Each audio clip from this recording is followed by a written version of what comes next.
মই হাৰমতি বজাৰলৈ ওলাইছোঁ। হাৰমতি বজাৰ আজি বিহুৰ বজাৰ, বিহুৰ উৰুকাৰ বজাৰ। গতিকে হাৰমতি বজাৰখন আমাৰ লখিমপুৰ জিলাই নহয় অসমৰ এখন অতি উল্লেখযোগ্য ডাঙৰ বজাৰ। এই বজাৰখনত আজি উৰুকাৰ বজাৰ দিনা বিভিন্ন ধৰণৰ শাক পাচলি, মাছ, মাংসৰ পৰা আৰম্ভ কৰি সকলো ধৰণৰ বস্তুৱেই আজি ওলায় আৰু তালৈ লৈ যাব বিচাৰিছোঁ আপোনালোকক দেখুৱাবৰ কাৰণে বজাৰখনৰ কিছু দৃশ্য।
বিহু বজাৰ কেনেকুৱা চলিছে জয়ন্ত দা?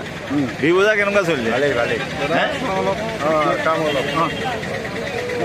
বিহু বজাৰ আজি দাম চাম ঠিকে আছে নহয়? দাম ঠিকে আছে, মালে অভাৰ দাম।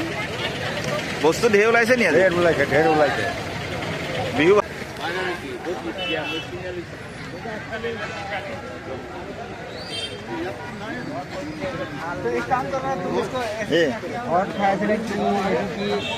বিহু বজাৰ কেনেকুৱা চলিছে? হে বহুত ধুনীয়া হৈছে বজাৰ, বহুত মানুহ আছে।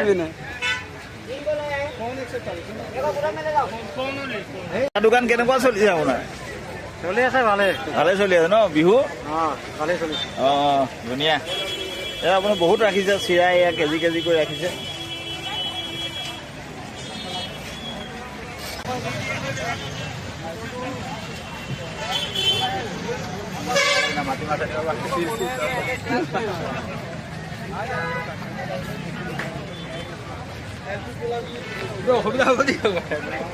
কেনে বজাৰ কেনেকুৱা চলিছে?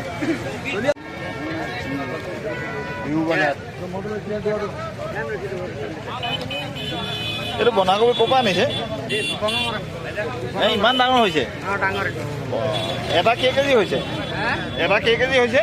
2 কেজি বিহু বজাৰ কেনেকুৱা চলিছে? বিহু বজাৰ ডাউন হৈ আছে, কেলে ইমান মানুহ ইমান কি কৰিব? হে